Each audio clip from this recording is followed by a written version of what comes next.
More than 40 years after the murder of Sioux City teen Terri McCauley, the trial of suspect Thomas Pop got underway today. That's right. Attorneys made those opening statements this morning to the 12-person jury who will hear testimony in the 42-year-old cold case killing.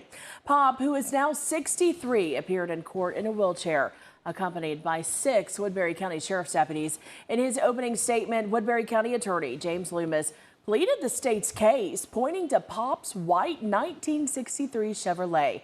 That's the same make and color witnesses say they saw McCauley get into on the night she disappeared.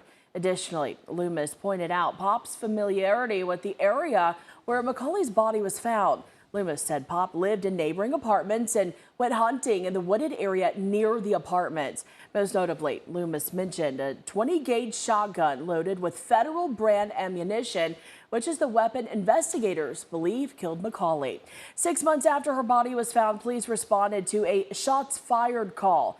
They found Pop had fired a 20-gauge shotgun with that same federal brand ammunition. Defense attorney John Lewis fired back, saying the gun and ammo were mass produced. He also insisted no witnesses can confirm the white car seen the night McCauley disappeared was Pop's car. And Lewis said decades of DNA testing have never linked Pop to the crime. But Loomis told jurors the case is built on a chain of facts. What you will see in here is that this case is one of a chain of facts. A chain of facts that point the finger at only one person. That person is Thomas Pop. Loomis began calling witnesses around 11 a.m., beginning with Michael McCauley, who is Terri McCauley's brother. Testimony resumes tomorrow morning.